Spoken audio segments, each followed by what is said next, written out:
ناپاکی کی حالت میں آیت کریمہ پڑھنے کا حکم۔ کیا آیت کریمہ کا ختم بغیر وضو کے ناپاکی میں کیا جا سکتا ہے؟ نیز کیا خواتین دوران حیض آیت کریمہ پڑھ سکتی ہیں؟ فاطمہ بیگم انڈیا سے۔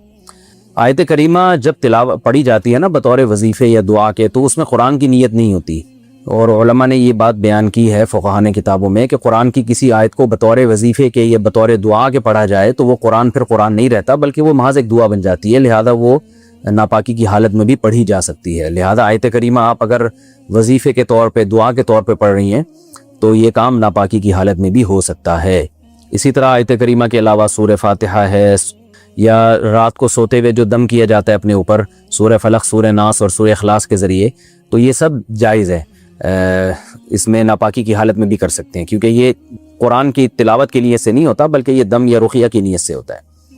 تہجد کی نماز میں کون سی صورتیں پڑھیں؟ ناصر صاحب حیدرآباد سے۔ تہجد کی نماز میں سورہ فاتحہ کے بعد کون سی صورت پڑھی جائے؟ کیا عام صورت بھی پڑھ سکتے ہیں یا بڑی صورت کا پڑھنا ضروری ہے؟ بھائی جو چاہے صورت پڑھیں، اصل فوکس اس کو کریں کہ تہجد پڑھ لیں، اس کی توفیق مل جائے تو یہ بہت بڑی سعادت ہے۔ نبی صلی اللہ علیہ وسلم نے فرمایا رات کے آخری حصے میں اللہ تعالیٰ آسمان دنیا کی طرف آتے ہیں اور کہتے ہیں حل من مستغفر اغفر له، حل من مسترزق ارزق له، کوئی ہے مجھ سے گناہوں کی معافی طلب کرنے والا میں اس کو معاف کروں، کوئی ہے مجھ سے رزق مانگنے والا میں اس کو رزق دوں۔ تو اس وقت اللہ کی عبادت کرنا، پھر دعا مانگنا، یہ بہت بڑی سعادت ہے۔ بیوی بچوں سے کتنا عرصہ دور رہ سکتے ہیں؟ بندہ کام کی وجہ سے 2 سال ملک سے باہر رہتا ہے، کوشش کے باوجود چھٹی نہیں ملتی، کیا اتنی دیر بیوی بچوں سے دور رہنا جائز ہے؟ نامعلوم۔ اوئے ہوئے ہوئے ہوئے بھائی دیکھیں، ایک تو ہے حضرت عمر رضی اللہ تعالیٰ عنہ کا مشہور واقعہ ہے کہ آپ نے کچھ خواتین سے پوچھا تھا کہ عورت کتنا صبر کر سکتی ہے مرد کے بغیر، تو بعض صحابیات نے بتایا کہ 4 مہینے۔ تو حضرت عمر نے قانون بنایا کہ جو مجاہدین محاذ جنگ پہ لڑ رہے ہیں 4 مہینے سے زیادہ دور اپنی بیویوں سے نہیں رہ سکتے۔ تو اس اصول کا تقاضا یہ ہے کہ وہ زمانہ بھی پاک دامنی کا زمانہ تھا، نیک لوگ تھے، تو اصول یہی ہے کہ 4 مہینے انتہا ہے عورت کے صبر کی، تو ایک نارمل عورت کے لیے اس سے زیادہ صبر کرنا مشکل ہوتا ہے، تو اس لیے بہتر یہی ہے، قانون یہی ہے کہ 4 مہینے سے زیادہ دور نہیں رہنا چاہیے۔ اور قرآن نے بھی یہ حکم دیا ہے کہ اگر کوئی قسم اٹھا لے کہ بیوی کے پاس نہیں جائے گا، قسم اٹھا لے، ایسا ہی نہیں بلکہ قسم اٹھا کے، تو پھر 4 مہینے میں طلاق واقع ہو جاتی ہے۔ بعض فقہا کے نزدیک عورت کو طلاق کا اختیار ہو جاتا ہے عدالت کے ذریعے، بعض کے نزدیک ہو جاتی ہے طلاق۔ تو اس سے بھی پتہ چلتا ہے، قرآن سے بھی اشارہ ملتا ہے کہ 4 مہینے جو ہے یہ ایک انتہائی مدت ہے ایک نارمل عورت کے لیے۔ تو اس زمانے میں تو اس کی اہمیت اور زیادہ بڑھ گئی ہے، وجہ اس کی ہے کہ بے حیائی، موبائل، انٹرنیٹ پر بیہودہ چیزیں، یہ سب چیزیں انسان کی شہوت کو بڑھاتی ہیں، مرد کی بھی اور عورت کی بھی۔ تو اس لیے بھائی میں تو آپ کو مشورہ نہیں دے سکتا کہ آپ 2 سال بیوی سے دور رہیں، میں بدگمان نہیں ہو رہا، بہت سے لوگ 4 سال دور رہتے ہیں، ان کی بیویاں بھی پاک دامنی کے ساتھ زندگی گزارتی ہیں، خود بھی بڑے نیک شریف بن کے زندگی گزارتے ہیں، بہت سے ایسے لوگ الحمدللہ ہمارے معاشرے میں ہیں، لیکن بہرحال اس کلچر کو، اس رواج کو فروغ نہیں دیا جا سکتا، اس کو اپریشیٹ نہیں کیا جا سکتا، شریعت کے لحاظ سے بھی، عقل کے لحاظ سے بھی۔ 2 سال تک مرد کے لیے صبر کرنا کتنا مشکل کام ہے، وہ کھا بھی رہا ہے انڈے پراٹھے اور جناب کھانا پینا اسی سٹائل میں چل رہا ہے، یا تو روزے رکھ کے اپنے آپ کو آدھا کر دیا اس نے۔ تو سوال عورت کے ساتھ مرد کا بھی تو ہے نا، مرد نے تو قوت اور شہوت اللہ نے اور بھی زیادہ رکھی ہے، تو وہ کیسے صبر کرے گا؟ مرد کی جو قوت برداشت ہے وہ فقہا نے اور اطباء نے بیان کی 1 مہینہ ہے، تو 2 سال تک بیوی سے دور ہیں۔ میں پھر بھی بتا دوں، میں بدگمان نہیں ہو رہا کہ جو دور ہیں آپ ان کے بارے میں برا سوچنا شروع کر دیں، لیکن بہرحال یہ اپنے آپ کو فتنوں میں ڈالنے کے مترادف ہے، اس لیے ایسی جاب نہ کریں۔ 2 سال تک بیوی سے دور ہیں، یا تو بیوی کو ساتھ لے کر جائیں یا بیوی کے ساتھ ہی رہیں، کہیں ادھر ہی کم پیسوں میں انسان گزارا کر لے بیوی بچوں کے ساتھ، یہ زیادہ اچھا ہے، زیادہ پیسوں کی لالچ میں بیوی بچوں سے دور رہنا۔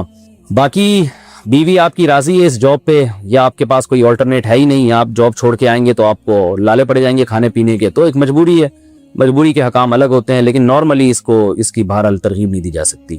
دیکھیں قرآن مجید میں اللہ نے ارشاد فرمایا نا، یوم یفر المرء من اخیہ وامہ وابیہ وصاحبتہ وبنیہ، قیامت کے دن کی ہولناکیوں کو اللہ نے بیان کیا کہ انسان اپنے باپ سے دور بھاگے گا، بیٹے سے دور بھاگے گا، بھائی سے دور بھاگے گا۔ جہاں بیوی کا تذکرہ آیا تو یہ نہیں کہا کہ بیوی سے دور بھاگے گا، بلکہ فرمایا اس سے دور بھاگے گا جو اس کے ساتھ رہا کرتی تھی، یعنی صاحب کہتے ہیں ساتھ رہنے والے کو، صاحبہ سے دور بھاگے گا۔ تو اس سے پتہ چلتا ہے کہ قرآن میں اللہ نے بیوی کو جو ڈیفائن کیا ہے نا، اس کی جو صفت بیان کی ہے وہ یہ ہے کہ جو آپ کے ساتھ رہتی ہے۔ تو جب شادی ہو گئی تو سمجھو بیوی پھلترو کی طرح چپک گئی ہے وہ آپ کے ساتھ، جہاں جاؤ گے آپ کے ساتھ ساتھ جائے گی۔ تو قرآن سے بھی اشارہ ملتا ہے کہ بیوی سے ساتھ رہنے کی چیز ہے۔ اب آپ 2 سال پھر ایک دفعہ تھوڑی ہوتا ہے کہ 2 سال کے لیے چلے گا 2 سال بعد واپس آئے. جو باہر جاب کرتے ہیں وہ تو پھر آئے 1 مہینے بعد پھر 2 سال کے لیے چلے گا, ان کی تو ساری جوانی باہر ہی گزر جاتی ہے.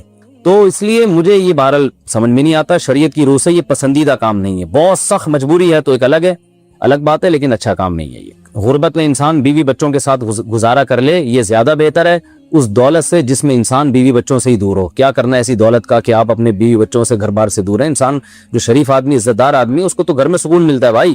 ملٹی لیول مارکیٹنگ کا حکم.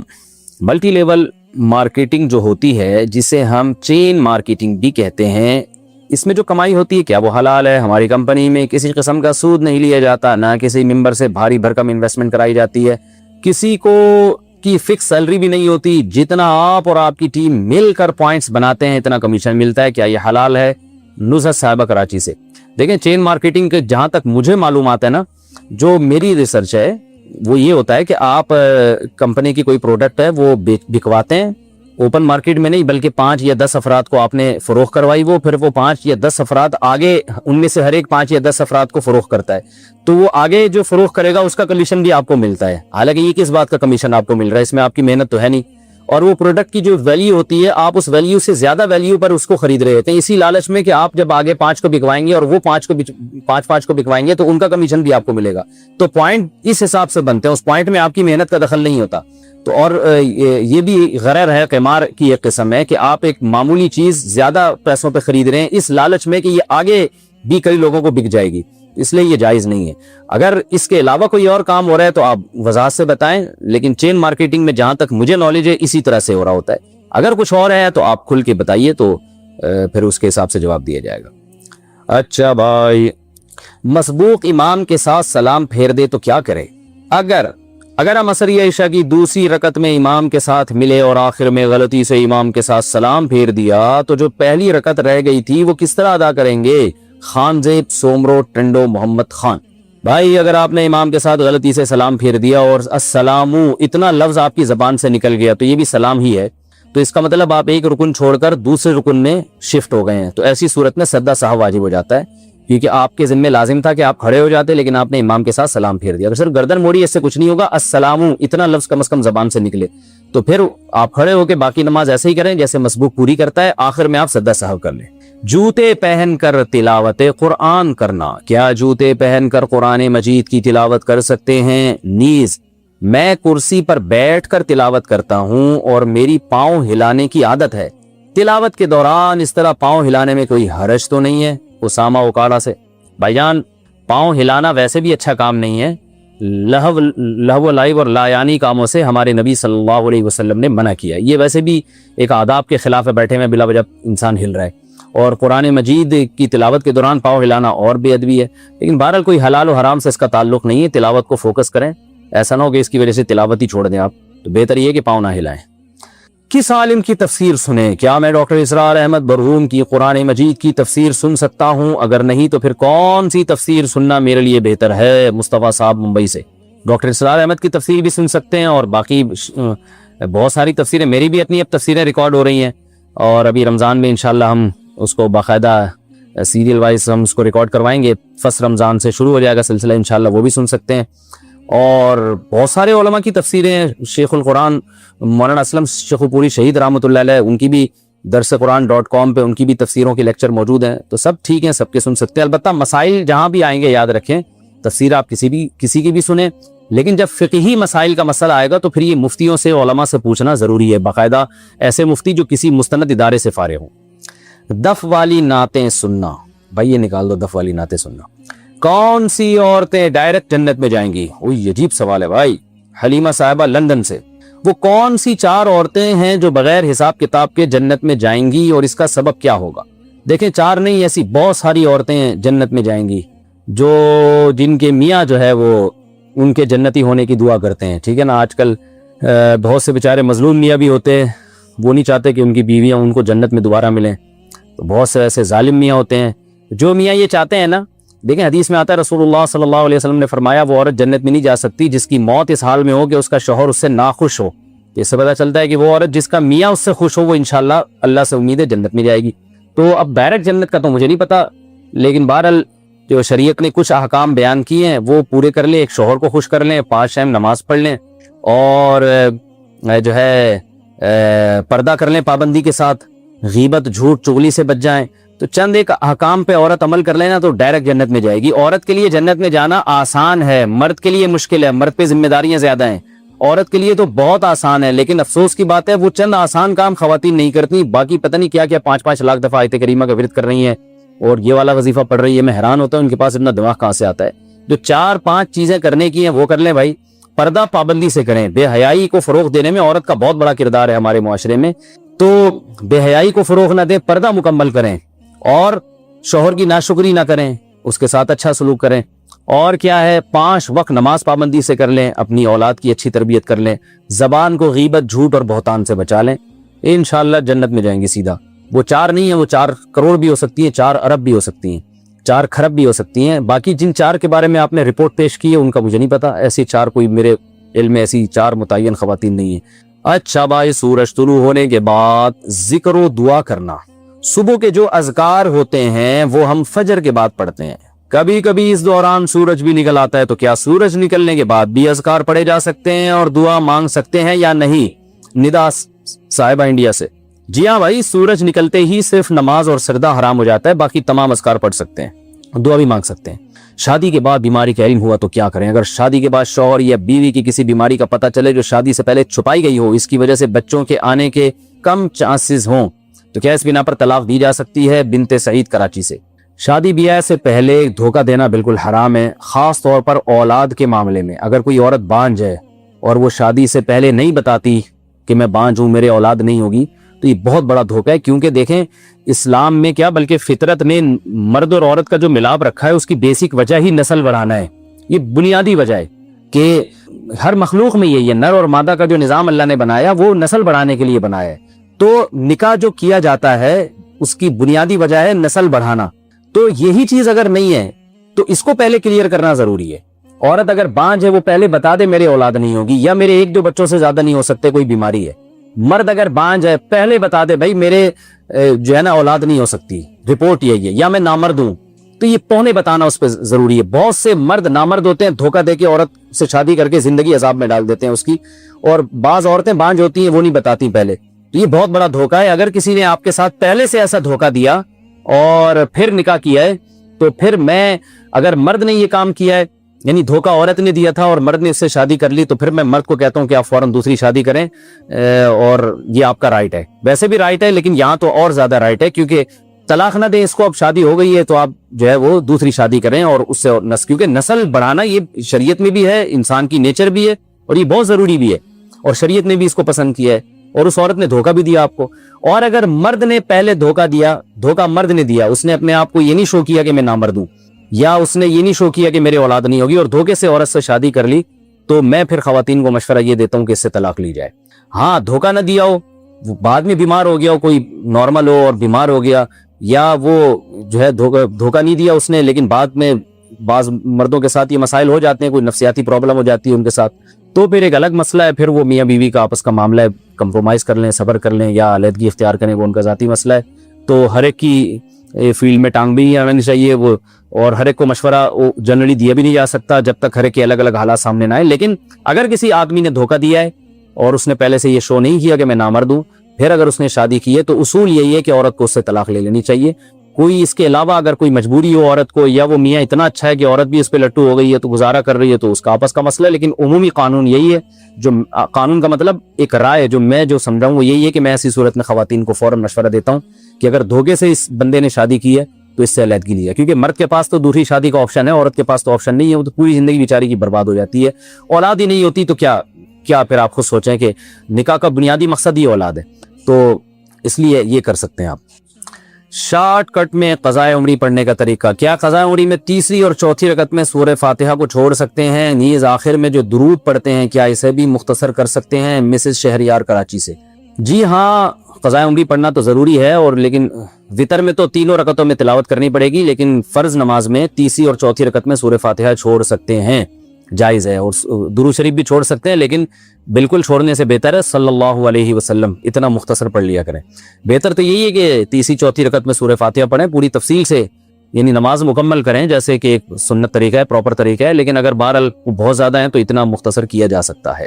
موبائل میں بچوں کی تصویریں رکھ سکتے ہیں، کیا موبائل میں بچوں کی تصویریں رکھ سکتے ہیں یا نہیں، یا انہیں بھی ڈیلیٹ کر دینا چاہیے؟ مسز شہریار کراچی سے، موبائل میں ڈیجیٹل فارم میں بچوں کی تصویریں رکھ سکتے ہیں، پرنٹ نکالنا صحیح نہیں ہے اس کا۔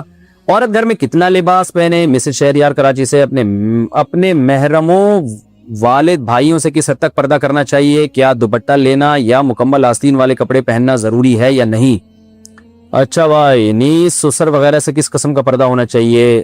میں یہ اس پہ پورا تفصیل سے کلپ ریکارڈ کروا چکا ہوں کہ گھر میں خواتین کو کتنا پردہ کرنا چاہیے، وہ سن لیں، کیونکہ یہ بہت سارے مسائل ہیں آج، وہ پھر رہ جائیں گے، اور آپ نے ویسے بھی 3 سوال پوچھ لیے، 2 ہو گئے آپ کے، یا پھر دوبارہ اس کو ریپیٹ کر دیں تو اگلے کسی سیشن میں اس کا جواب دے دوں گا میں۔ موبائل میں بچوں کی ہو گیا، کیا لیکیریے میں ہر بار وضو کرنا ضروری ہے؟ لیکیریے کا مسئلہ اور ایک سے دوسری نماز تک وضو نہ ٹھہرتا ہو، اگر اس میں ایک دفعہ استنجا کر کے وضو کر لیں اور وضو کے دوران لیکوریا ہو جائے تو کیا دوبارہ بار بار طہارت حاصل کرنی ہوگی؟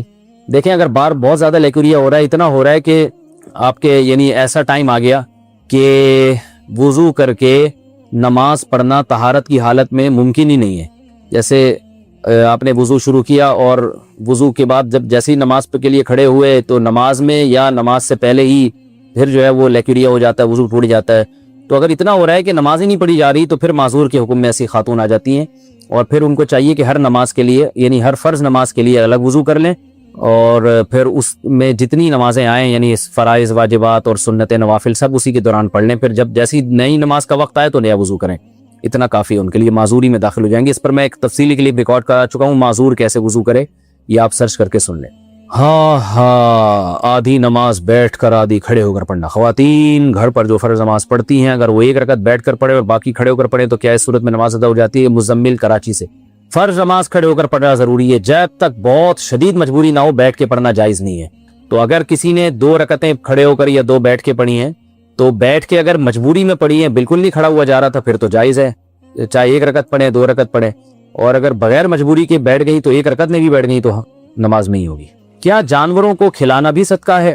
ہماری طرف کچھ کتے جانور وغیرہ بھوکے رہتے ہیں، اگر میں انہیں صبح شام کچھ کھلاتا ہوں تو کیا مجھے اس پر صدقے کا ثواب ملے گا یا میرے پیسے ضائع ہو جائیں گے؟ محمد احتشام لکھنؤ سے۔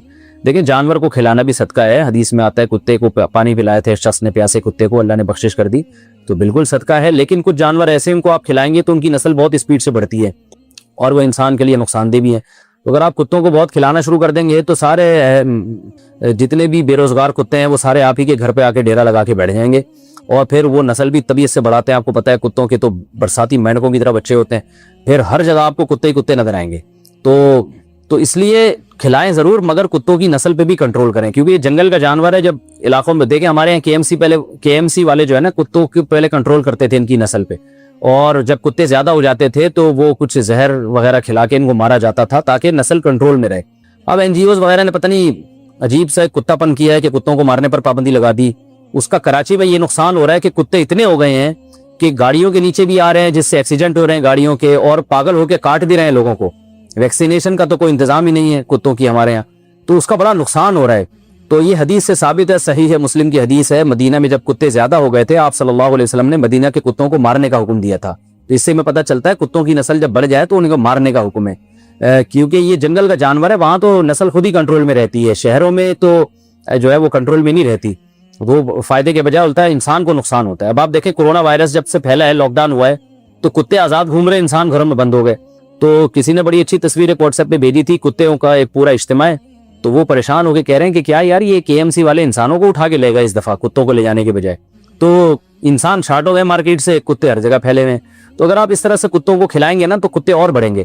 تو کھلانے پر میں نہیں منع کر رہا آپ کو، لیکن کوئی ایسا طریقہ بھی ہو کہ یہ جو بہت زیادہ اسپیڈ سے کتے پھیل رہے ہیں، ان کی نسل بڑھ رہی ہے، تو کتوں کو مارنے کا بھی کوئی انتظام ہونا چاہیے تاکہ ان کی نسل کنٹرول میں رہے اور یہ انسانوں کو نقصان نہ پہنچائے۔ میں نے ترکی میں دیکھا تھا، وہاں ہر کتے کے گلے میں ایک پٹا پڑا ہوا تھا اور ایک نمبر تھا، رجسٹرڈ نمبر اور رجسٹریشن نمبر اس کا، یہ اس کی علامت ہوتی تھی کہ اس کتے کا پورا ریکارڈ گورنمنٹ کے پاس ہے اور یہ پاگل نہیں ہے۔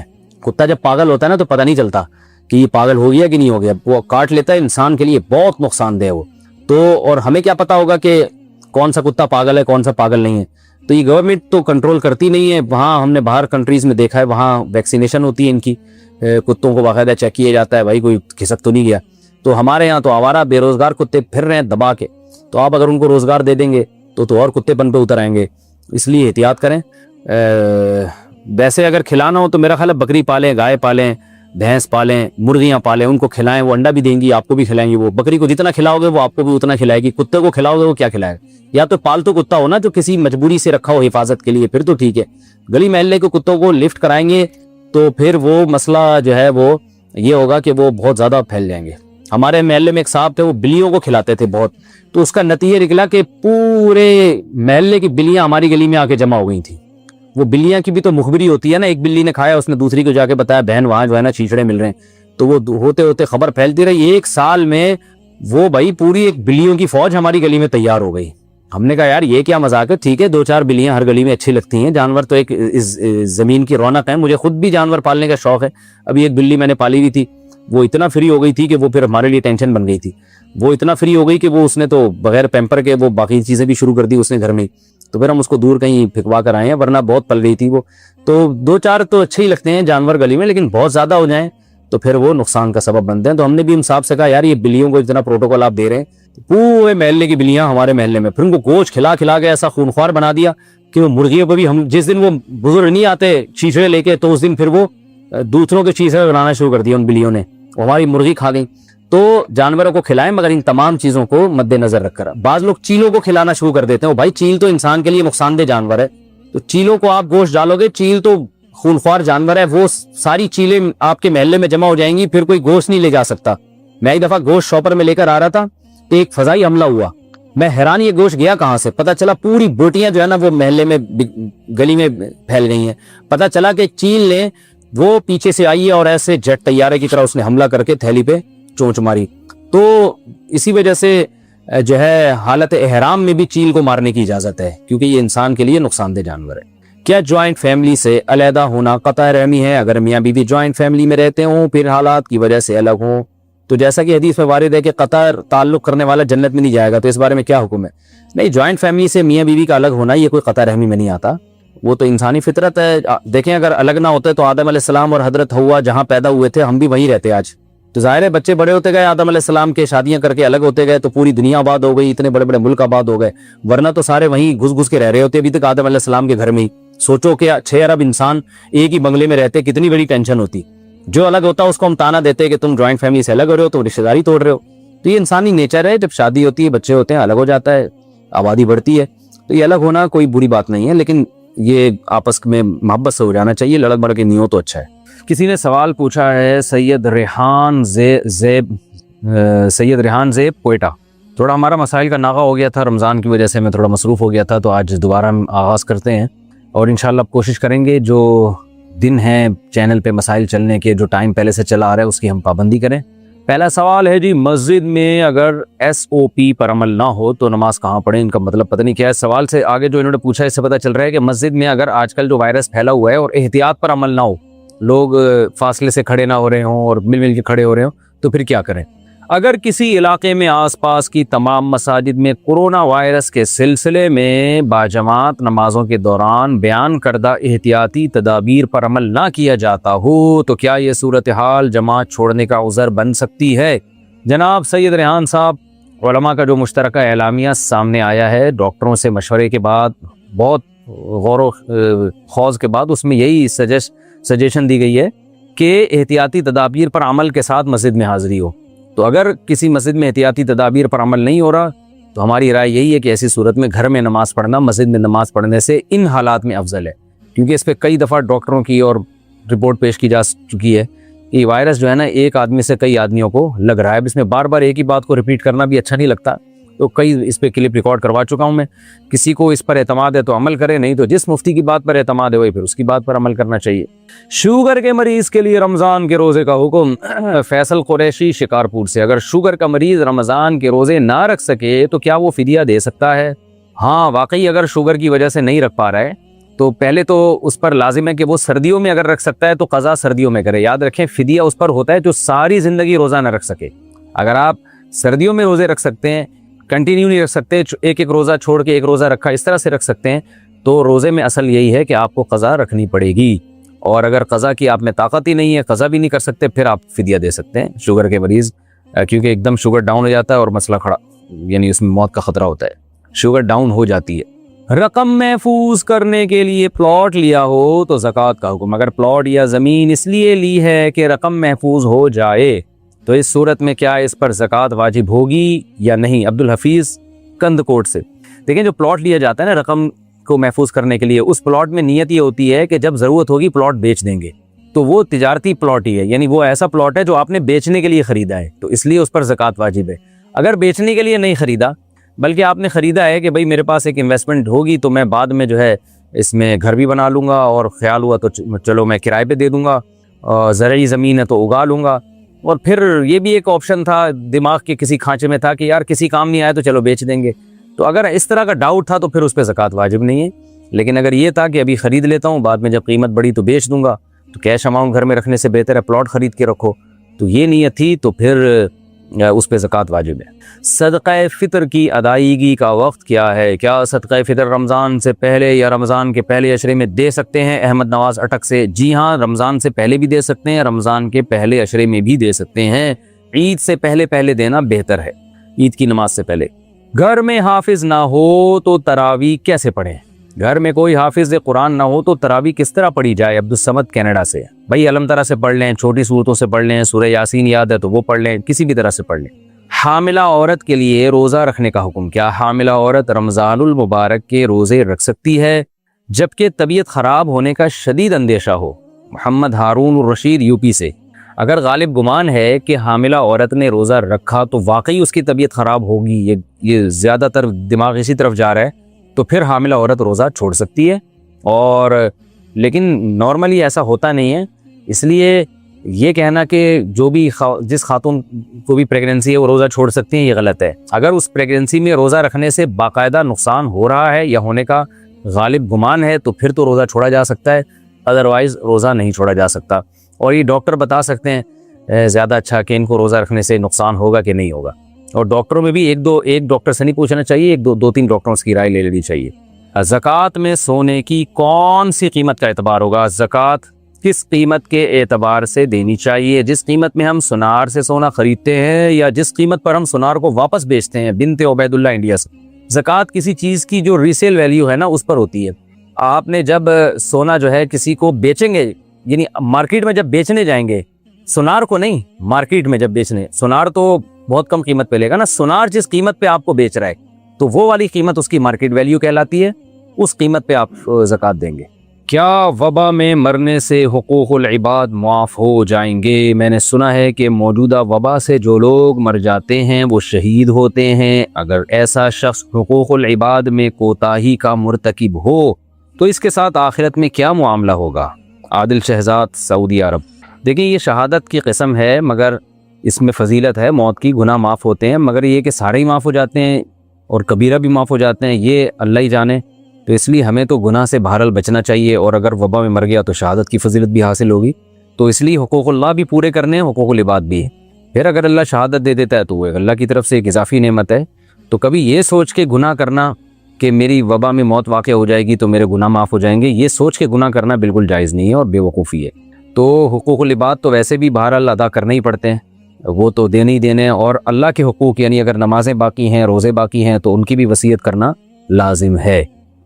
دوسری شادی کے لیے بال کالے کر سکتے ہیں؟ اگر دوسری یا تیسری شادی کا ارادہ ہو تو کیا داڑھی کو کالا رنگ کر سکتے ہیں تاکہ رشتے آنے میں آسانی ہو؟ قاری عبد الرحمن۔ پھر بھی کوئی لفٹ نہیں کرائے گا، یہ بتا دوں آپ کو میں، بالوں کو چاہے آپ پلاسٹک سرجری بھی کروا لیں نا، دوسری شادی کے لیے بہت پاپڑ بیلنے پڑتے ہیں، پھر جا کے رشتہ ملتا ہے، بڑے دھکے کھانے پڑتے ہیں انسان کو، اور دوسری شادی کے لیے جتنے دھکے کھائیں گے نا، کرنے کے بعد جو دھکے کھائیں گے وہ اس سے ڈبل ہیں، تو جو رہے سہے بال ہیں وہ بھی سفید ہو جائیں گے۔ تو پھر بھی میں کہتا ہوں کرو یار، ہمت کرو، ہمارے معاشرے کی ضرورت ہے۔ باقی داڑھی کو کالا نہ کریں، آپ براؤن کر سکتے ہیں، کالا نہ کریں آپ، کالے کرنا جائز نہیں ہے۔ بعض فقہاء نے گنجائش دی ہے کہ بیوی اگر بہت زیادہ اصرار کرے اور اس کی خوشی ہو تو بعض فقہاء نے داڑھی کو کالا کرنے کی گنجائش دی، لیکن راجح قول یہی ہے کہ کالا نہیں کر سکتے 40 سال کے بعد، تو آپ براؤن کر سکتے ہیں، لیکن اتنے براؤن کے دیکھنے میں بالکل کالے نظر آئیں تو وہ بھی ٹھیک نہیں ہے۔ کئی سال کے سجدہ تلاوت واجب ہوں تو کیسے ادا کریں؟ اگر کسی شخص نے پچھلے 8 سالوں سے اب تک لا علمی کی وجہ سے سجدہ تلاوت ادا نہ کیا ہو تو اس کے لیے کیا حکم ہوگا؟ محمد عرفان اعظم گڑھ، بھائی سارے سردے کر لے کتنا ٹائم لگتا ہے؟ اندازہ لگا لے کتنے سردے واجب ہوں گے، زیادہ 500 ہوں گے، 1000 ہوں گے، 1500 ہوں گے، تو کیا ہے اس میں؟ روزانہ ہر نماز کے ساتھ تھوڑے تھوڑے کرتا رہے، لیکن نمازوں کے بعد مسجد میں سردہ کرنا مکروہ ہے کیونکہ لوگ اس کو پھر سنت عمل سمجھتے ہیں۔ تو گھر میں آپ روزانہ کر لیں، 10 کر لیں، 20 کر لیں، 30 کر لیں اور ڈائری میں نوٹ کرتے چلے ہیں۔ روزے میں تھوک اور بلغم نگلنے کا حکم، کیا روزے کی حالت میں تھوک، بلغم یا ناک کا پانی نگل لینے سے روزہ ٹوٹ جائے گا؟ نازیہ صاحب انڈیا سے، نہیں ٹوٹے گا، بلغم و شلغم نگلنے سے نہیں روزہ ٹوٹتا۔ فیڈ کرانے والی عورت کے لیے روزے کا حکم، اگر ماں 10 ماہ کے بچے کو دودھ پلاتی ہو تو کیا وہ روزہ رکھ سکتی ہے یا نہیں؟ محمد سفیان ملک انڈیا سے، بھئی یہ تو اسی ماں سے پوچھا جائے گا رکھ سکتی ہے یا نہیں، اگر رکھ سکتی ہے تو رکھنا فرض ہے، نہیں رکھ سکتی تو رکھنا فرض نہیں ہے۔ اب وہ رکھ سکتی ہے کیسے؟ بھائی ماں کو چاہیے کہ جو خواتین بچوں کو فیڈ کراتی ہیں ان کو بھوک بہت زیادہ لگتی ہے کیونکہ انرجی ان کی جو یوٹیلائز ہوتی ہے بہت زیادہ، تو وہ غروب آفتاب سے لے کر صبح سحری تک نان اسٹاپ کھائیں، خوب کھائیں اور پھر بچے کو فیڈ کرائیں، تو یہ آسانی سے ہو سکتا ہے۔ فیڈ کرانا کوئی ایسا شرعی عذر نہیں ہے کہ فیڈ کرانے کی وجہ سے روزہ معاف ہو جاتا ہو، ایسا نہیں۔ لیکن اگر کوئی خاتون کمزور ہیں، جب وہ فیڈ کراتی ہیں تو ان کو بہت زیادہ چکر آتے ہیں یا بچے کو دودھ نہیں ملتا، دودھ پورا نہیں ہوتا اس کا، یعنی انہوں نے مغرب سے صبح سحری تک نان اسٹاپ کھا کے بھی دیکھ لیا، پھر بھی وہ دن میں ان کو اتنا وہ ہو جاتی ہے کمزوری کہ روزہ رکھنے سے وہ بچے کا دودھ پورا نہیں ہوتا، یا یہ کہ خود ان کی طبیعت خراب ہونے لگتی ہے، تو واقعی اگر ایسا کوئی مسئلہ ہے تو پھر روزہ چھوڑنے کی گنجائش ہے، بعد میں قضا کر لیں۔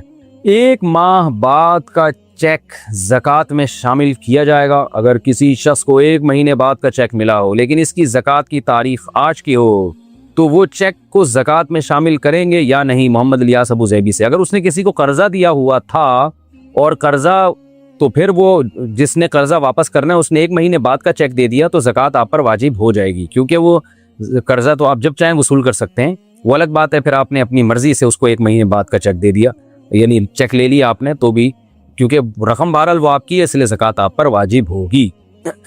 کتنی رقم پر زکوٰۃ واجب ہے؟ ظاہر شاہ 4 صدہ سے پوچھتے ہیں آج کل کتنی رقم پاس ہو تو زکوٰۃ ادا کرنا فرض ہے؟ 52.5 تولہ چاندی کے برابر رقم ہو جو 40 سے 50 ہزار کے درمیان چلتی ہے، نیٹ پہ لکھ کے دیکھ لیں 52.5 تولہ چاندی کی آج کیا قیمت ہے، تو اتنی رقم پہ زکوٰۃ واجب ہو جاتی ہے۔ اس پر میں نے پوری ڈیٹیل سے مسئلہ ریکارڈ کروایا ہے، میری یعنی انٹرنیٹ پہ آپ لکھیں گے مفتی طارق مسعود زکوٰۃ کے مسائل، تو ایک آڈیو بیان ہے بہت تفصیل سے، وہ سن لیں تو بہت زیادہ ثواب ملے گا۔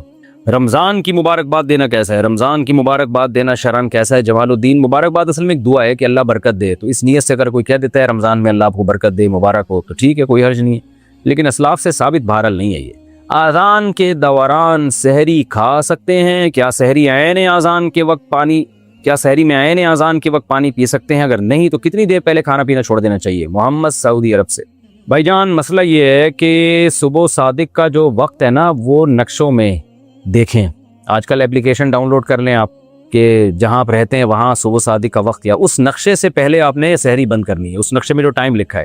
اذانوں کا اعتبار نہیں ہے، اذانیں بعض دفعہ جلدی ہو جاتی ہیں، بعض دفعہ لیٹ ہوتی ہیں، تو اس لیے اذان پر آپ اعتماد نہیں کر سکتے، آپ نے صبح صادق کا ٹائم دیکھ کے افطار کرنا ہے۔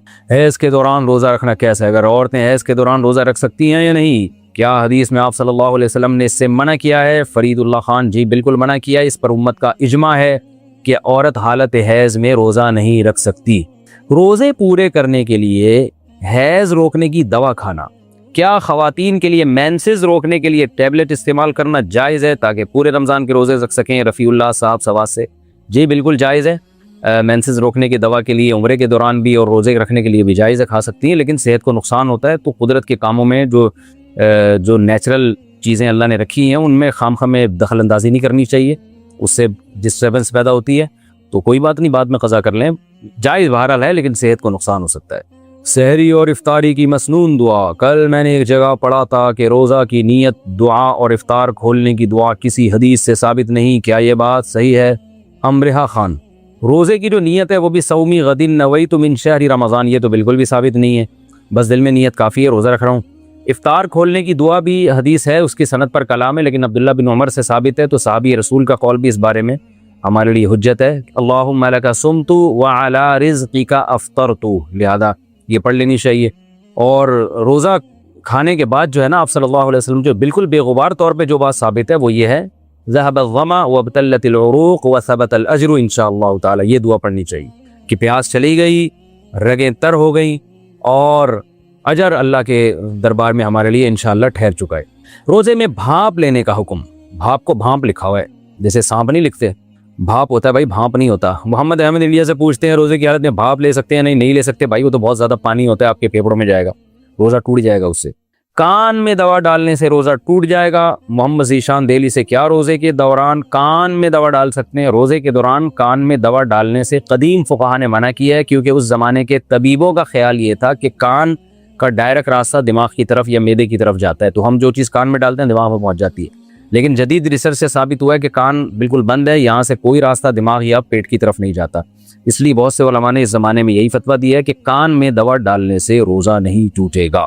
قرض لینا کب جائز ہے؟ محمد عرفان کشمیر سے، قرض کس صورت میں لینا چاہیے اور قرض ادا کرنے کی کیا وعید ہے؟ قرض ادا نہ کرنے کی کیا وعید ہے؟ بھائی محمد عرفان، بلا ضرورت قرض لینا یہ اسلام میں پسندیدہ کام نہیں ہے. اللہ تعالیٰ کو استغنا پسند ہے. قرض عربی میں کاٹنے کو کہتے ہیں اور مقراض کینچی کو. تو قرض کو قرض اس لیے کہتے ہیں کہ محبت کو کاٹتا ہے. آپ کا کوئی بہت جگری یار ہوگا نا، جب آپ سے قرض لیں گے تو آپ کو وہ عجیب سا لگنے لگے گا. جب تک قرض نہیں لیا تھا آپ کو اس سے امید تھی کہ یہاں سے مجھے پیسے ملیں گے، تو آپ کو دنیا میں اس سے اچھا کوئی بھی نہیں لگے گا. لیکن جس دن آپ نے اس سے پیسے لیے تو جہاں بھی وہ نظر آئے گا، دنیا کا سب سے قابل نفرت انسان آپ کی نظر میں وہی ہوگا. آپ کہیں گے پتہ نہیں ہر جگہ آج کل یہی کیوں نظر آ رہا ہے مجھے، خواب میں بھی وہی آئے گا، نماز میں بھی آپ کو وہی نظر آئے گا، ہر جگہ آپ کو وہی نظر آئے گا. جہاں بھاگیں گے آپ کو اس کی صورت نظر آئے گی. تو یہ کیا کرتا ہے؟ قرض محبت کو کاٹ دیتا ہے، اس لیے اچھی چیز نہیں ہے. اور قرض لے کے نہ دینا تو نبی صلی اللہ علیہ وسلم نے فرمایا مطل الغنی یہ ظلم. قرض ادا کرنے کی صلاحیت تو پھر بھی ادا نہیں کرتے، آپ نے فرمایا یہ ظلم ہے. اور صحیح حدیث میں آتا ہے ظلم ظلمات یوم القیامہ، ظلم قیامت کے دن اندھیروں کی شکل میں آئے گا. قرض لے کے واپس نہ کرنا اتنا برا عمل ہے کہ آپ نے فرمایا کہ شہید کا ہر گناہ معاف ہو جاتا ہے مگر قرض معاف نہیں ہوتا. اور آپ صلی اللہ علیہ وسلم جو لوگ قرض لے کے دنیا سے جاتے تھے ان کی نماز جنازہ نہیں پڑھاتے تھے کہ جب تک ان کا قرض ادا نہیں ہو جاتا. تو بعض روایات میں ہمیں یہ ملتا ہے. تو کتنے شدید جرم ہے، اور آج لوگ قرضے کھا کے بیٹھے ہوئے ہیں. تو بہتر ہے کہ جتنی اللہ نے جیب میں گنجائش دی ہے بس اسی پر عمل کریں. قناعت کے ساتھ انسان کو گزارا کرنا چاہیے. سینیٹائزر جو الکوہل والا ہے اس کے استعمال کا حکم. آج کل سینیٹائزر استعمال کرنے پر زور دیا جا رہا ہے، لیکن اس میں تقریباً 50% الکوہل شامل ہوتی ہے، تو شرعی لحاظ سے اس کے استعمال کا حکم کیا جائز ہے. یہ جو الکوہل استعمال ہوتی ہے نا، جو کھجور انگور کی شراب کے علاوہ جو الکوہل ہوتی ہے، یعنی کھجور انگور کے علاوہ جو الکوہل ہوتی ہے، تو وہ الکوہل کا خارجی استعمال جائز ہے. تو آج کل الکوہل کھجور انگور سے نہیں بنتی، تو اس لیے یہ جائز ہے اس کا خارجی استعمال. کھاتا تو ویسے بھی کوئی نہیں ہے اس کو. سحری کے وقت حالت جنابت ہو تو روزے کا حکم. اگر کسی پر غسل فرض ہو اور وہ سحری کے وقت گلے اور ناک میں پانی ڈالے اور غسل 10 بجے یا دوپہر میں کرے تو کیا یہ صحیح ہے؟ اس سے روزے پر تو کوئی فرق نہیں پڑے گا. محمد آفاق کوہاٹ، نہیں، روزے پر کوئی فرق نہیں پڑے گا. حالت جنابت میں بھی روزہ ہو جاتا ہے لیکن نماز نہیں ہوتی. تو اس شخص کو کبیرہ گناہ ہے نماز، فجر کی نماز جو اس نے چھوڑی ہے. تو اس لیے یہ کہ ناک میں پانی اس وقت ڈال رہا ہے، 10 بجے نہا رہا ہے، یہ کوئی سمجھ میں آنے والی بات نہیں ہے. تو بے شک آپ سحری کر لیں اور سحری کرنے کے بعد روزے کی نیت کر لیں، پھر فجر کی نماز پڑھنے سے پہلے آپ مکمل غسل کریں اور نماز پڑھیں. تراویح کی 4 رکعت کے بعد کون سی دعا پڑھیں؟ اگر اکثر مساجد میں 4 رکعت کے بعد تسبیح تراویح پڑھی جاتی ہے، کیا یہ پڑھنا مسنون ہے یا کوئی بھی ذکر کر سکتے ہیں؟ محمد غیاث الحق ٹیکسلا سے، 4 رکعت کے بعد یہ جو تراویح کی مخصوص دعا ہے وہ مجھے تو یاد بھی نہیں ہے، چونکہ ثابت ہی نہیں ہے تو ہم نے یاد بھی نہیں کیا. وہ ذل جبروت والملکوت اس طرح کے کچھ الفاظ پڑھتے ہیں لوگ، یہ کسی بھی حدیث سے ثابت نہیں ہے. تو کوئی بھی ذکر کیا جا سکتا ہے، چپ بھی بیٹھا جا سکتا ہے. اسلاف سے یہ بات ثابت ہے کہ وہ 4 رکعتوں کے بعد تھوڑا آرام کیا کرتے تھے، وقفہ کیا کرتے تھے، اس وقفے میں آپ کچھ بھی کر سکتے ہیں. روزے میں خون ٹیسٹ کرانے کا حکم. کیا روزے کی حالت میں خون عطیہ کر سکتے ہیں؟ نیز کسی بیماری کی وجہ سے لیبارٹری ٹیسٹ کے لیے خون دے سکتے ہیں؟ انجم نذیر، روزے میں خون لگوا بھی سکتے ہیں، دے بھی سکتے ہیں، اس سے روزہ نہیں ٹوٹتا. روزے میں سرما تیل اور خوشبو کا استعمال. کیا روزے کی حالت میں سرما تیل اور خوشبو استعمال کر سکتے ہیں؟ جی ہاں بھائی کر سکتے ہیں. یہ کس نے پوچھا؟ شیز امیر نے. شیز امیر ہے، پتہ نہیں شیز امیر ہے. روزے میں مسواک کرنا جائز ہے؟ روزے کی حالت میں مسواک کرنا جائز ہے؟ ساجد خان بنو، جی ہاں روزے کی حالت میں مسواک کر سکتے ہیں. اور روزے کی حالت میں مسواک کے دوران غلطی سے اگر مسواک کا جو ریشہ ہے وہ حلق میں چلا بھی جائے تو بھی روزہ نہیں ٹوٹتا. احتیاط کرنی چاہیے، لیکن اگر چلا بھی گیا تو روزہ نہیں ٹوٹتا. کیا ٹوتھ پیسٹ کرنے سے روزہ ٹوٹ جاتا ہے؟ طاہر انصاری پیرس سے پوچھتے ہیں ٹوتھ پیسٹ کرنے کی وجہ سے روزہ تو نہیں ٹوٹے گا؟ نہیں ٹوٹے گا، لیکن ٹوتھ پیسٹ کرنا مکروہ ہے کیونکہ اس میں اس بات کا قوی خطرہ ہوتا ہے کہ یہ جھاگ آپ کے جو ہے نا حلق تک پہنچ جائے، اس لیے ٹوتھ پیسٹ نہیں کرنا چاہیے، لیکن روزہ نہیں ٹوٹے گا. بیوی صاحب نصاب ہو تو شوہر پر زکوٰۃ فرض ہوگی؟ محمد شاہد دہلی سے، میرے پاس صرف 10,000 روپے ہیں جبکہ میری بیوی کے پاس اتنا زیور ہے جو صاحب نصاب کے برابر ہے، تو مجھ پر بھی زکوٰۃ ہوگی یا صرف بیوی پر ہوگی؟ بھائی جان آپ کی بیوی پر زکوٰۃ ہوگی، آپ پر نہیں ہوگی۔ اور بیگم صاحبہ کہتی ہیں میں کہاں سے دوں؟ تو ان سے کہیں کہ پورے سال اپنی جیب خرچی سے جمع کیا کریں، اپنی ذمہ داری پر یہ بات کہیے گا آپ۔ یتیم بچے مالدار ہوں تو زکوٰۃ کا حکم، اگر یتیم بچے صاحب نصاب ہوں تو کیا ان پر زکوٰۃ فرض ہوگی؟ سبقین ستی، بھائی یتیم بچے جو نابالغ ہیں، ظاہر ہے یتیم نابالغ ہی ہوتے ہیں، جو نابالغ بچے ہیں ان پر زکوٰۃ نہیں ہوتی، نہ لڑکی پر نہ لڑکے پر، زکوٰۃ صرف بالغوں پہ فرض ہے، تو چاہے وہ کتنے ہی مالدار ہوں ان پہ زکوٰۃ فرض نہیں ہوتی۔ سیدہ لڑکی نے غیر سید سے شادی کر لی، سدرا ساہیوال، کیا سیدہ لڑکی کا نکاح ولی کی اجازت کے بغیر غیر سید سے جائز ہے یا نہیں؟ اگر ایسی صورت میں ولی نکاح قبول کرنے سے انکار کر دے تو کیا حکم ہے؟ حدیث میں آتا ہے کہ نکاح بغیر ولی کے نہیں ہوتا، اس پر جو دوسرے احادیث کے پیش نظر اس پر میں تفصیلی بیان کر چکا ہوں کہ احناف کے ہاں بغیر ولی کی اجازت کے بھی نکاح ہو جاتا ہے، اس پر دونوں طرف احادیث ہیں اور قرآنی آیات ہیں، تو احناف کا اس بارے میں مسلک بہت مضبوط ہے، قرآن سے بھی پتہ چلتا ہے اور بہت سی احادیث سے بھی کہ ولی کی اجازت کے بغیر بھی نکاح ہو جاتا ہے۔ تو یہ جو حدیث ہے کہ نبی نے فرمایا نکاح ولی کی اجازت کے بغیر نہیں ہوتا، تو حنفیہ کے نزدیک یہ حدیث اس صورت میں ہے کہ وہ لڑکی غیر کفو میں نکاح کرے، یعنی اپنے ہم پلہ میں نکاح نہ کرے، اپنے کمتر میں کرے، تو ایسی صورت میں ولی کی اجازت کے بغیر نکاح نہیں ہوتا۔ اس پر تمام دلائل جو ہے وہ جمع ہو جاتے ہیں، ہر طرح کے دلائل کو سامنے رکھیں گے، سارے دلائل میں تطبیق کی یہ صورت بنتی ہے۔ وہ دلائل میں پہلے ریکارڈ کرا چکا ہوں اور دوبارہ موقع ملا تو دوبارہ مزید تفصیل سے انشاءاللہ ریکارڈ کرا دوں گا۔ تو اب چونکہ غیر سید لڑکا جو ہے وہ سید لڑکی کا کفو نہیں ہے، تو اس لیے سید لڑکی کا نکاح ولی کی اجازت کے ساتھ تو ہو سکتا ہے، ولی کی اجازت کے بغیر نہیں ہو سکتا۔ البتہ اتنا ضرور ہے کہ ولی بعض ایسا کرتے ہیں کہ وہ اپنی بچی کا نکاح کہیں کر ہی نہیں رہے ہوتے، نہ سید سے نہ غیر سید سے، نہ اچھے سے نہ خراب سے، کہیں کر ہی نہیں رہے ہوتے، لڑکیوں کو گھر میں بٹھا کے رکھا ہوا ہوتا ہے۔ تو اگر وہ ذمہ داری نہیں نبھا رہا ہے باپ اپنی بیٹی کی شادی کی، صرف سید ہونا بھی کافی نہیں ہے نا، کوئی مناسب رشتہ ہو، تو کوئی بھی مناسب رشتہ آ رہا ہے اور باپ کہہ نہیں رہا، تو غیر سید بھی اگر مناسب ہے تو باپ کو چاہیے کر دے۔ اسلام میں نکاح کے موقع پر ذات پات کو اور قوم کو اتنا زیادہ لفٹ کرانا یہ اچھی بات نہیں ہے۔ سب سے پہلے تو اسلام دینداری دیکھتا ہے، تو باپ کو چاہیے اگر دینداری ہے اور اچھا گھرانہ ہے تو سید نہ بھی ہے تو باپ کو چاہیے کہ شادی کر دے وہ، لیکن باپ کہیں بھی شادی نہیں کر رہا اور لڑکی کی عمر زیادہ ہو رہی ہے تو پھر باپ کی ولایت ساقط ہو جائے گی، اور پھر جو ہے بھائی کو، لڑکی بھائی کی اجازت سے کرے، اگر بھائی بھی ذمہ دار نہیں ہے تو پھر دادا بھی ذمہ دار نہیں ہے تو کزنز کی صرف پوچھ کے کر سکتی ہے، یعنی پھر دور کا کوئی بھی مرد رشتہ دار ہو اس سے پوچھ کے بھی کر سکتی ہے۔ تو ولی کی اجازت کی شرط اس وقت ہے جب ولی اپنی ذمہ داری نبھا بھی رہا ہو، اگر ولی دلچسپی نہیں لے رہا بچی کے نکاح میں، جیسے بعض علاقوں میں ہوتا ہے بچیاں 40 سال کی ہو جاتی ہیں، ابا کو بندہ ہی پسند نہیں آ رہا ہوتا یا وہ دلچسپی نہیں لے رہے ہوتے شادی میں، تو پھر ایسے ولی کی ولایت کا کوئی اعتبار نہیں ہے۔ تو اس لیے جو ہے اگر یہ غیر سید سے انہوں نے نکاح کیا ہے تو ابا راضی تھے تو بہرحال نکاح ہو گیا، نہیں راضی تھے تو پھر دیکھا جائے گا کہ راضی نہ ہونے کی کوئی معقول وجہ تھی، ابا دلچسپی بیٹی کی شادی میں لے بھی رہے ہیں نہیں لے رہے، اور اگر وہ ذمہ داری نہیں ہے تو پھر کسی بھی قریبی ولی کی اجازت سے نکاح ہو سکتا ہے۔ اور اگر یہ بھی نہ ہو تو پھر لڑکی کو چاہیے کہ لڑکے اور لڑکی کو چاہیے کہ وہ کورٹ سے پرمیشن لے لیں، اور جب عدالت سے وہ پرمیشن مل جائے گی تو پھر بالاتفاق نکاح ان کا ہو جائے گا۔ لیکن بہرحال لڑکیوں کو اپنے ابا کی اجازت کے بغیر نکاح کرنا یہ اخلاقی لحاظ سے بھی بری حرکت ہے اور شرعی لحاظ سے بھی بری حرکت ہے۔ شدید ضرورت کے بغیر لڑکیوں کو یہ کام ہرگز نہیں کرنا چاہیے، کیونکہ باپ جتنا اپنی بیٹے کے لیے اچھا سوچتا ہے کوئی دوسرا سوچ نہیں سکتا۔ اور اس کے ہمارے سامنے بہت سارے کیسز آئے ہیں جن لڑکیوں نے اپنے ابا کو بتائے بغیر، بھائیوں کو بتائے بغیر چھپ کے نکاح کیا، وہ بعد میں بہت لڑکے ان سے کھیلتے ہیں، پھر زندگیاں تباہ ہو جاتی ہیں۔ میرے سامنے بہت زیادہ واقعات ہیں، تو ایسی حماقت کرنی نہیں چاہیے جب تک کہ کوئی بہت شدید مجبوری نہ ہو۔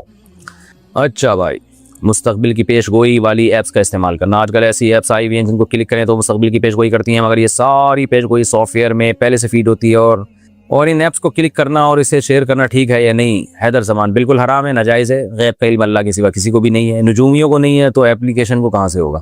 عورت کے پاس سونے کے علاوہ کچھ نہ ہو تو زکوٰۃ کا حکم، مگر عورت کے پاس 4.5 سے 4.5 تولے سونا ہو اور اپنی ذاتی نقد رقم کچھ بھی نہیں سوائے بچوں کے خرچ کے، تو اس صورت میں اس عورت پر زکوٰۃ فرض ہوگی یا نہیں؟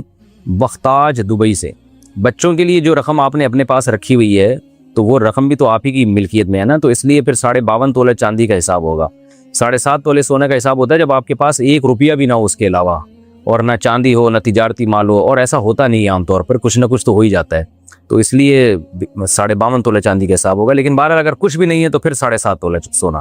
رمضان میں قرآن مجید ترجمہ سے پڑھیں یا بغیر ترجمہ کے؟ محمد عرفان انڈیا سے، رمضان میں قرآن کریم ترجمہ کے ساتھ پڑھنا افضل ہے بغیر ترجمہ کے؟ جبکہ ترجمہ کے ساتھ تلاوت کم ہو پاتی ہے۔ دونوں طرح سے پڑھیں، ترجمہ تفسیر بھی پڑھیں اور ویسے مستقل طور پر تلاوت بھی کریں، دونوں کا الگ الگ ثواب ہے۔ روزہ افطار کا صحیح طریقہ، افطار کے لیے سائرن کی آواز سننا کافی ہے یا اذان کا انتظار کرنا چاہیے؟ محمد ارشاد اقبال کشمیر سے، نہ اذان کا انتظار کریں نہ سائرن کا، آپ اپلیکیشن ڈاؤن لوڈ کریں اور اس میں دیکھیں غروب آفتاب کا ٹائم کیا ہے۔ مثلا اگر 7 بجے ٹائم ہے تو 7:03 پہ افطار کر لیں، احتیاطاً 3 منٹ تاخیر کریں یا کم سے کم 2 منٹ تو کریں۔ اس کی وجہ میں پہلے ڈیٹیل میں بیان کر چکا ہوں، کیونکہ بعض جگہ اذانیں جلدی ہو رہی ہیں اور بعض جگہ سائرن جلدی بج جاتا ہے، تو اس لیے آج کل یا تو مؤذن پر پورا اعتماد ہو، اس کو پتہ ہو کہ چیک کر لیں کہ یہ صحیح ٹائم پہ اذان دیتے ہیں کہ نہیں دیتے، تو ورنہ اصل مدار ہے سورج غروب ہونے کے بعد۔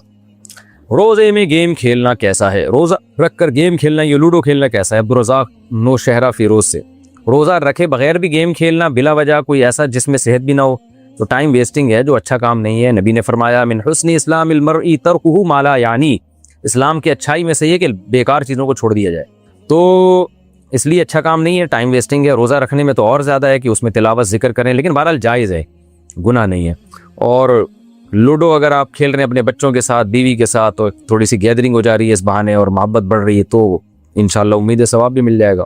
کیا الٹی سے روزہ ٹوٹ جاتا ہے؟ روزے میں الٹی آ جائے تو کیا کریں؟ احسان اللہ، صبر کریں، اور کیا کریں گے بھائی، اب سیدھا تو کر نہیں سکتے اس الٹی کو آپ کا مقصد یہ کہ الٹی آ جائے تو کیا روزہ ٹوٹ جائے گا، شاید یہ پوچھنا چاہ رہے ہیں، مگر سوال میں پوچھا نہیں آپ نے۔ تو روزے میں الٹی آنے سے روزہ ٹوٹتا ہے 2 شرطوں کے ساتھ۔ ایک، آپ نے خود حلق میں انگلی ڈال کے یا کسی طریقے سے الٹی کی ہو، اور الٹی بھی بہت بھاری بھرکم الٹی ہو، منہ بھر کے ہو، یعنی جسے روکنا ممکن ہی نہ ہو، اس صورت میں روزہ ٹوٹتا ہے۔ اور اگر آپ نے خود سے منہ بھر کے الٹی نہیں کی، الٹی ہوئی ہے خود بخود ہوئی ہے لیکن آپ نے نگل لیا اس کو، تو بھی روزہ ٹوٹ جاتا ہے۔ اور باقی کسی صورت میں روزہ نہیں ٹوٹتا، مثلا منہ بھر کے الٹی نہیں ہوئی تو بھی روزہ نہیں ٹوٹتا، تھوڑی سی الٹی ہوئی آپ نے اس کو نگل لیا، اس سے بھی روزہ نہیں ٹوٹتا۔ روزے میں ہجامہ کروا سکتے ہیں؟ کیا روزے کی حالت میں ہجامہ کروایا جا سکتا ہے؟ اویس رئیس خان بھی کروایا جا سکتا ہے، لیکن حدیث میں ایک روایت میں اس کو مکروہ یعنی کہا ہے کہ اس سے روزہ ٹوٹ جاتا ہے، تو علماء نے دونوں ہجامہ روزے میں ثابت بھی ہے، دونوں میں تطبیق اس طرح دی ہے کہ روزے کی حالت میں جب ہجامہ کروائیں گے تو کمزوری کا خطرہ ہوتا ہے، تو اس بات کا خطرہ ہوتا ہے کہ پتہ نہیں آپ روزہ کمپلیٹ کر بھی سکیں کہ نہ کر سکیں، تو اگر کوئی خطرہ نہیں ہے تو کروا سکتے ہیں۔ 2 بیویوں میں نان نفقہ کیسے تقسیم کریں؟ میرا دوسری شادی کا ارادہ ہے، پہلی شادی کو 7 سال ہو گئے ہیں، کیا دوسری شادی کے لیے بھی پہلی شادی جتنا مہر ہوگا یا لڑکی والوں کی ڈیمانڈ کے مطابق ہوگا؟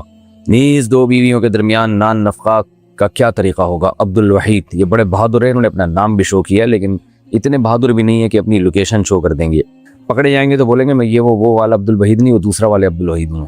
بہرحال دیکھیں، دوسری بیوی کو کا مہر الگ ہوگا جتنا ان کا مطالبہ ہو، مہر میں برابری نہیں ہوتی، مہر تو ہر ایک کا اپنے ڈیمانڈ پر ہوتا ہے۔ باقی نان نفقہ کیسے تقسیم کریں؟ تو نان نفقے میں جو خشک راشن ہے، سبزی ہے، دال ہے، گوشت ہے، یہ تو سب گھروں میں برابر ہی آئے گا جتنے افراد ہوں، اور اگر کسی گھر میں زیادہ افراد ہوں تو اس کے حساب سے زیادہ آئے گا۔ تو نان نفقے میں بس اتنی برابری ضروری ہے کہ ہر گھر میں مناسب نان نفقہ پہنچائیں۔ اب ظاہر ہے کوئی زیادہ کھاتا ہے کوئی کم کھاتا ہے، یہ تھوڑی کہ 1-2 روٹیاں اس بیوی کو کھلا رہے ہیں تو 2 ہی اس کو کھلائیں، وہ اگر 3 کھاتی ہے تو اس کو 3 کھلانی پڑیں گی، وہ اگر 1 پیڑ پہ جاتا ہے تو اس کے لیے 1 کافی ہے۔ تو نان نفقے میں برابری کا مطلب یہ ہوتا ہے کہ جس اسٹینڈرڈ کا نان نفقہ اس کو دے رہے ہیں اسی اسٹینڈرڈ کا اس کو بھی دیں، بس اتنا کافی ہے۔